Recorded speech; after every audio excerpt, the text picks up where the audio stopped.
Berjumpa kembali bersama kami Dewan Pengurus Nasional Asosiasi Pengusaha Pelaksana Kontraktor dan Konstruksi Nasional hari ini ya. Mohon dibesarin playernya dulu Mbak Admin, bisa di-zoom-kan ya. Ini judul webinar kita, paparan Perpres ya nomor 12 tahun 2021 tentang perubahan atas Peraturan Presiden nomor 16 tahun 2018 tentang pengadaan barang dan jasa pemerintah ya, 30 Juni 2021. Ya, ini Bapak Ibu perlu kita bahas karena adanya perubahan terkait Perpres yang lama, Perpres nomor 16 tahun 2018 tentang pengadaan barang dan jasa pemerintah dengan dikeluarkannya ya pada bulan Februari 2021 ya, Perpres nomor 12 tentang perubahan atas Perpres nomor 16 tahun 2018. Ya, sekarang kita masuk ke materi. Bapak Ibu yang mau bertanya nanti silakan di Zoom ini ya, masuk ke dalam raise your hand ya, ataupun di chatting room ya, chatting room. Dan untuk materi nanti akan dikirim bila Bapak Ibu meminta ya, kami akan kirim. Untuk dapat menghubungi sekretariat juga di 0811 777 8757 ya. Ini paparan Perpres nomor 12 2021 ya, pada bulan Februari Perpres ini keluar. Ya, next. Agenda paparan ini akan kita lihat ya, terkait latar belakang ya, pokok-pokok pikiran atau pokok-pokok perubahan ya tentang implementasi pengadaan barang dan jasa. Ya, next slide. Latar belakangnya itu berdasarkan Undang-Undang Nomor 11 Tahun 2020 ya tentang Cipta Kerja ya, tentang Cipta Kerja. Ini Undang-Undang Nomor 11 Tahun 2020 ini tentang Cipta Kerja. Jumlah pengadaan barang dan jasa pemerintah tahun 2021 ya itu berkisar 52,1% dari APBN, dari anggaran pendapatan belanja negara. Artinya total pemerintah menggelontorkan pembiayaan untuk bidang jasa konstruksi itu sebanyak 1.214 ya 214,1 triliun. Ini uang yang sangat besar dan kita bisa lihat perkembangan infrastruktur di Indonesia sangat-sangat maju ya. Next slide. Ya, ini menyediakan lapangan kerja seluas-luasnya ya, memudahkan masyarakat khususnya usaha mikro, kecil, UMK untuk membuka usaha baru, ya. Mendukung upaya pencegahan dan pemberantasan korupsi. Jadi Undang-Undang Nomor 11 Tahun 2020 tentang Cipta Kerja ya, itu peningkatan ekosistem investasi dan kegiatan berusaha ya. Itu terkait nanti ada ketenaga kerjaan, kemudian kemudahan atau perlindungan serta pemberdayaan koperasi dan UMKM seperti itu ya.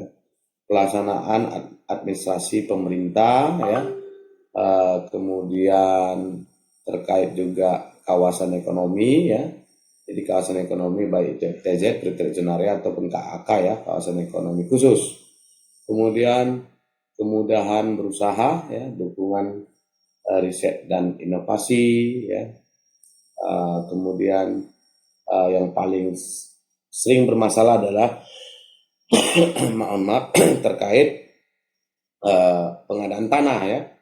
Pengadaan tanah kita tahu di Indonesia ada Kementerian Agraria atau Kepala BPN ya, Badan Pertanahan Nasional. Itu belum lagi terkait investasi pemerintah pusat ya, dan percepatan proyek-proyek strategis nasional ya, percepatan proyek-proyek strategis nasional. Ya, next slide. Pokok-pokok perubahan itu dalam Perpres ini meliputi tujuan pengadaan, pelaku pengadaan, persiapan pengadaan, pemilihan penyedia, pengecualian, usaha mikro kecil, koperasi dan produk dalam negeri, sanksi dan pelayanan, hukumnya, kemudian ketentuan perapihan. Ini pokok-pokok perubahannya. Next slide. Pasal 4, contoh perbedaannya ini, tujuan pengadaan ya di pasal 4. Kalau di Perpres yang lama dengan Perpres yang baru ini. Ya. Pengadaan barang jasa bertujuan untuk ya menghasilkan barang jasa yang tepat dari setiap uang yang dibelanjakan. Diukur dari aspek kualitas, kuantitas, waktu, biaya, lokasi, dan penyedia. Kemudian meningkatkan penggunaan produk dalam negeri. Ya. Bagaimana men-trigger semangat wirausaha dalam negeri ya, supaya para pelaku usaha juga bisa menciptakan produk-produk inovasi untuk buatan anak bangsa. Ya. Meningkatkan peran serta usaha mikro, usaha kecil dan koperasi. Meningkatkan peran pelaku usaha nasional. Ya.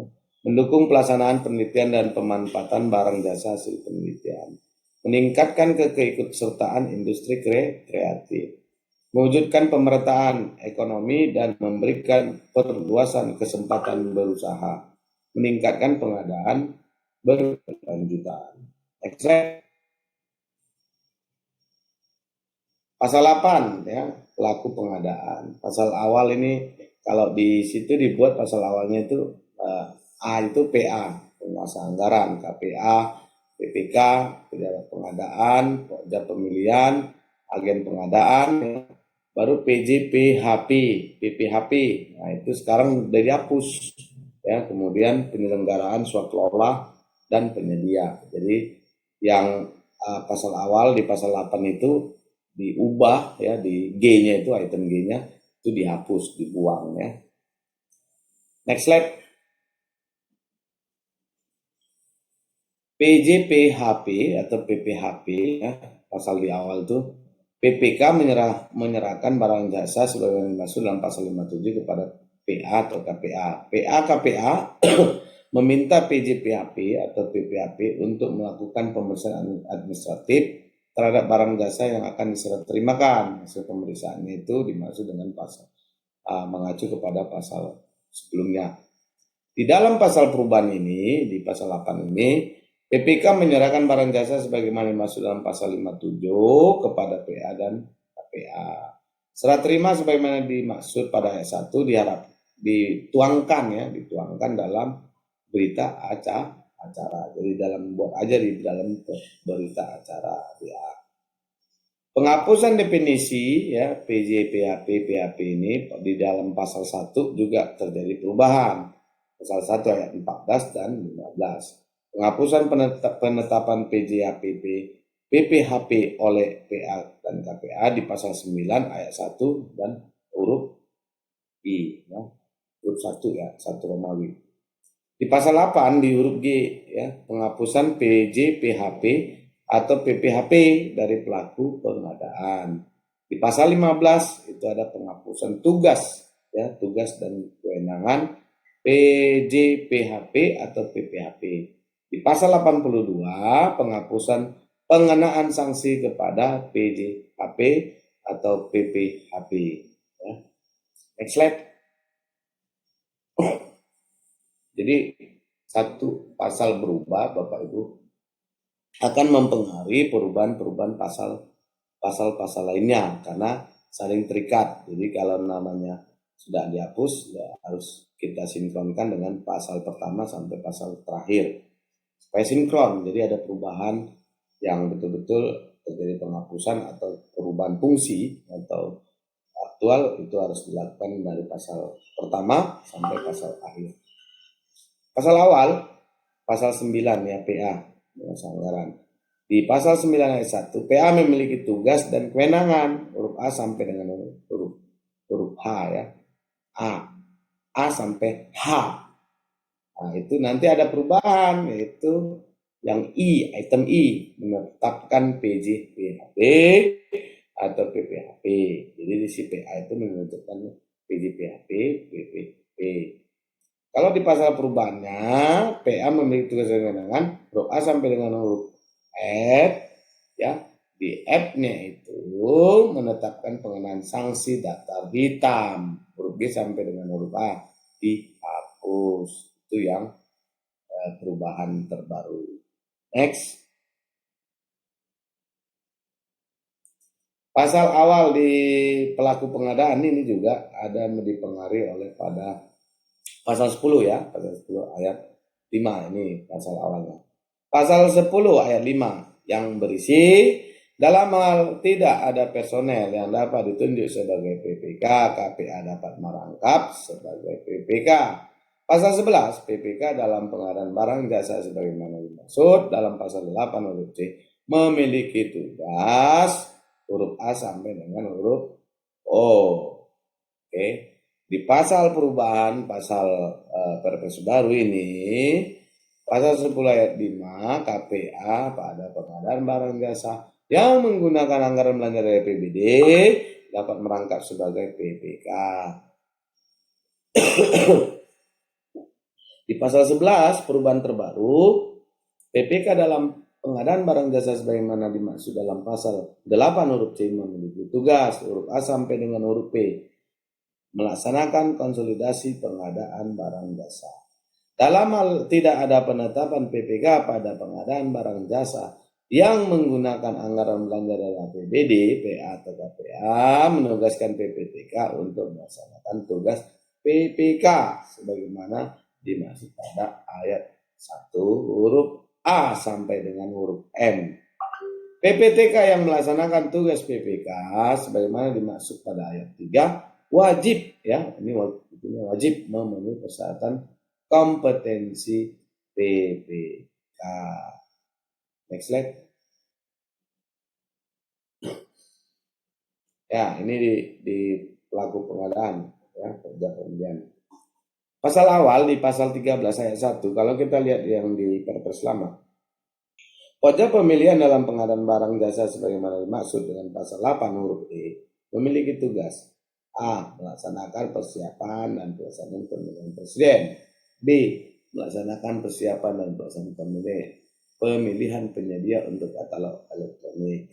Di pasal perubahan pasal 13 ayat 1 ini, pojok pemilihan dalam pengadaan barang jasa sebagaimana dimaksud dalam pasal 8 huruf E memiliki tugas melaksanakan persiapan dan pelaksanaan pemilihan penyedia kecuali E purchasing dan pengadaan langsung.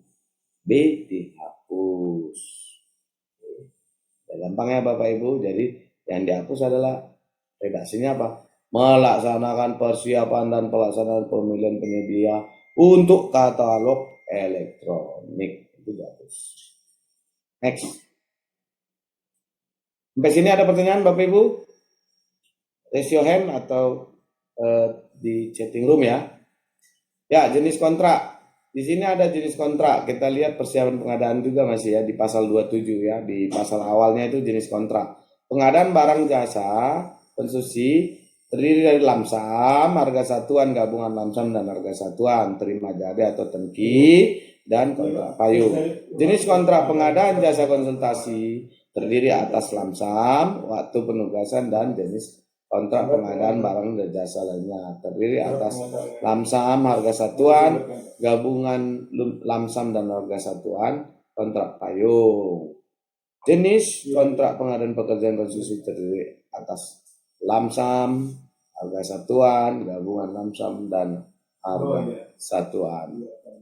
Jenis kontraknya pengadaan jasa konsultansi non konstruksi ya, yang bukan konstruksi di atas lamsam, waktu penugasan, dan kontrak payung. Jasa kontrak pengadaan jasa konstruksi terdiri atas lamsam dan waktu penugasan. Next slide.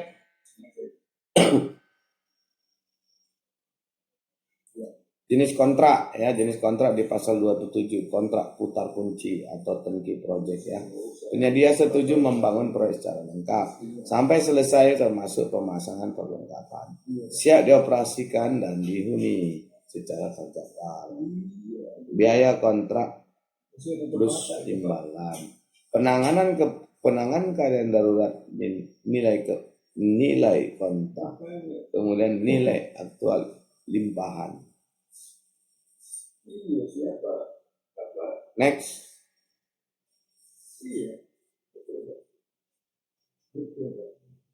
Di pasal 38 ya, kalau kita lihat metode penunjukan langsung ya, ini kegiatan mendadak untuk komitmen internasional dihadiri presiden atau wakil presiden yang injil time lah ya. Barang jasa yang bersifat rahasia, ya, misalnya di Mabes TNI segala macam yang aparatur negara ya, itu biasa rahasia, tidak boleh diketahui publik. Pekerjaan konstruksi bangunan dengan satu kesatuan sistem konstruksi dan tanggung jawab. Hanya satu pelaku usaha yang mampu menyediakan barang jasa. Pengadaan dan kita kembali tadi hanya satu pelaku usaha. Ini memberantas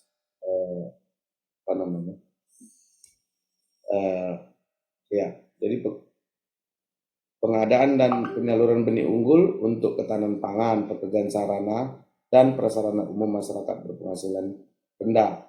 Barang jasa spesifik dilaksanakan oleh pemegang paten. Tender ulang gagal, pemutusan kontrak.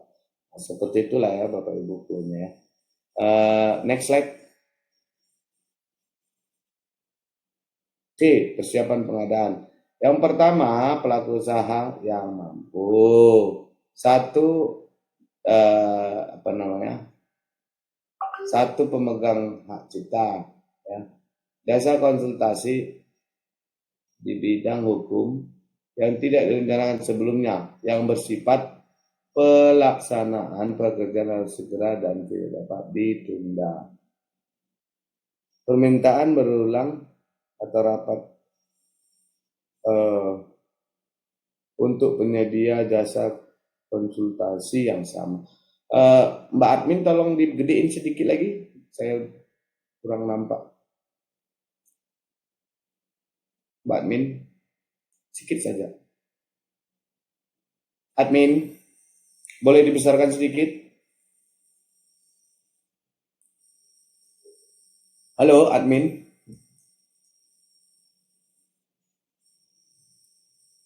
Halo Mbak admin. Suaranya. Gambarnya sudah ini Pak, sudah paling besar. Oke. Udah full kok. Oke.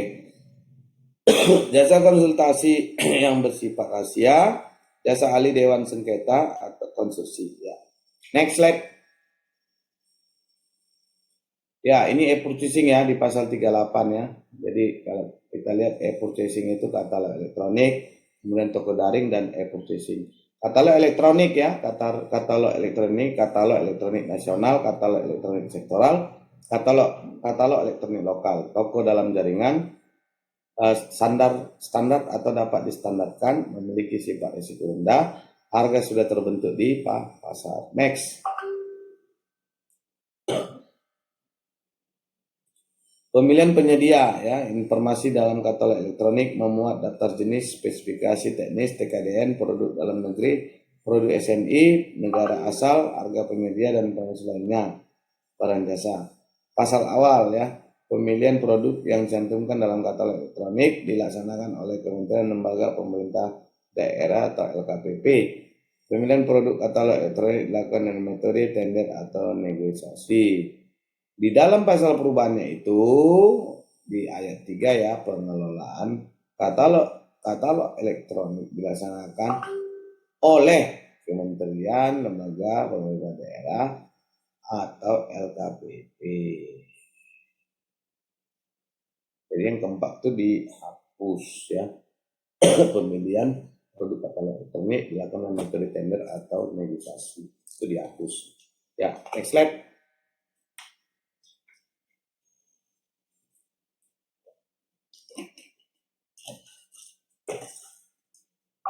Next slide. Ya. Ini tender cepat ya, tender cepat di pasal 38. Kalau tender cepat dilaksanakan dalam hal spesifikasi dan volume pekerjaan sudah dapat ditentukan secara rinci dan pelaku usaha telah terkualifikasi dalam sistem informasi kinerja penyedia di pasal 38, perubahannya adalah Tender cepat dilaksanakan dalam hal pelaku usaha telah terkualifikasi dalam sistem informasi kinerja penyedia untuk pengadaan yang A. Spesifikasi dan volume pekerjaan sudah dapat ditentukan secara rinci. B. Dimungkinkan dapat menyebut merek, suku cadang, dan bagian dari satu sistem yang sudah ada, dimungkinkan. Pasal 51 perubahan, tender cepat gagal dalam hal A. Tidak ada peserta atau hanya satu peserta yang menyampaikan dokumen penawaran setelah ada pemberian waktu perpanjangan. Pemenang atau pemenang cadangan tidak ada yang menghadiri verifikasi dan kualifikasi. Ditemukan kesalahan dalam dokumen pemilihan atau tidak sesuai dengan ketentuan dalam peraturan presiden ini. Seluruh peserta terlibat korupsi, kolusi dan atau nepotisme, Seluruh peserta terlibat persaingan usaha tidak sehat, dan yang terakhir adalah korupsi, kolusi dan atau nepotisme melibatkan pokja pemilihan PPK. Oke, next slide.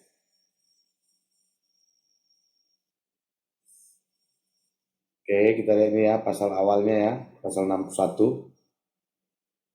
Jadi yang kita baca di pasal perubahan aja Bapak Ibu dikecualikan dari ketentuan dalam peraturan presiden ini adalah pengadaan barang jasa pada badan layanan umum Yang B-nya pengadaan barang jasa yang dilaksanakan berdasarkan tarif yang dipublikasi secara luas kepada masyarakat.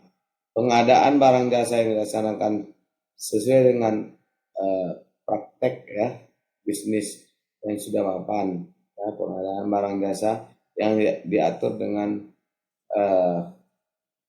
ketentuan peraturan perundang-undangan lainnya. Next slide.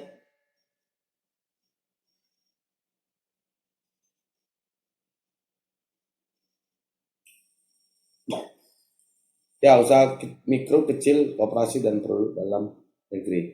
Ini ada beberapa pasal yang kena Bapak Ibu.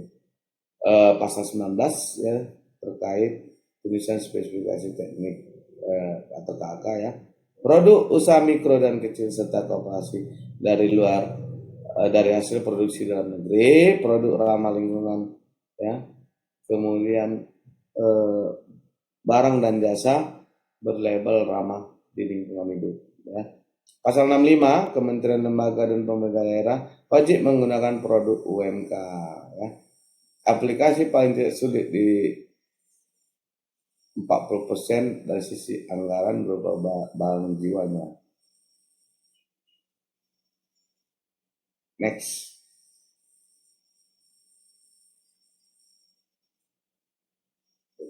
Pasal 78 ayat 2. Pemenang pemilihan mengundurkan diri dengan alasan yang tidak dapat diterima.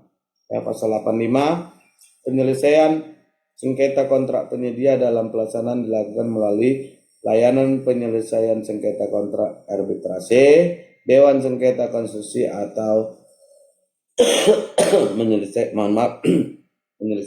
penyelesaian melalui pengadilan. Ketentuan mengenai Dewan Sengketa Konstruksi diatur dengan Peraturan Menteri yang menyelenggarakan urusan pemerintahan di bidang pekerjaan umum dan perumahan rakyat. Next slide.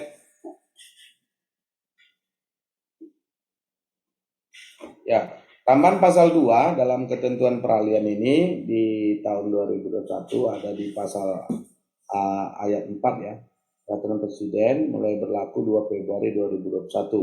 Di ayat 3 pengadaan pekerjaan, konstruksi, jasa konsultasi, konstruksi berintegrasi dilaksanakan sesuai peraturan menteri terkait. Ayat 2 fungsi pengelolaan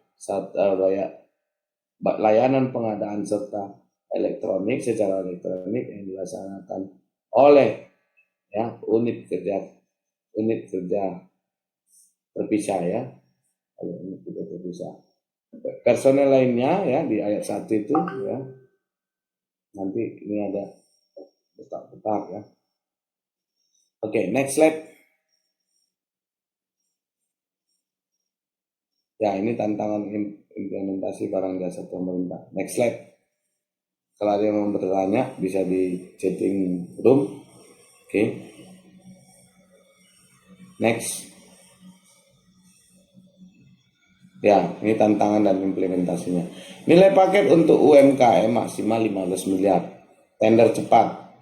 Pemenuhan SDM profesional. Inovasi untuk pencapaian tujuan pengadaan. Dan ini merupakan kekuasaan ya. Kecurangan ya. Jadi kecurangan. Oke, next set. Ya, ini penutupnya Bapak Ibu ya. Kesimpulan. Perpres Peraturan Presiden Nomor 12 Tahun 2021 merupakan respon dari atas Undang-Undang Cipta Kerja ya. Diharapkan agar semua proses pengadaan barang dan jasa pemerintah kedepannya berlangsung dengan lebih efektif dan efisien, transparan, terbuka, bersaing, dan akuntabel. Oke, kemudian setelah kita melakukan kesimpulan, maka kita akan memberikan saran. Apip harus memastikan bahwa para pelaku pengadaan barang jasa pemerintah yang berada dalam ruang lingkup pengawasannya telah melaksanakan tugas dan fungsi secara profesional dan baik ya. Inilah menjadi contoh teladan kita semua ya Bapak Ibu. Sampai di sini ada pertanyaan Bapak Ibu? Ini tim Apenas pada sibuk, kita bisa lanjut di webinar lainnya ya. Kalau ada pertanyaan, jangan lupa ya Bapak Ibu ya.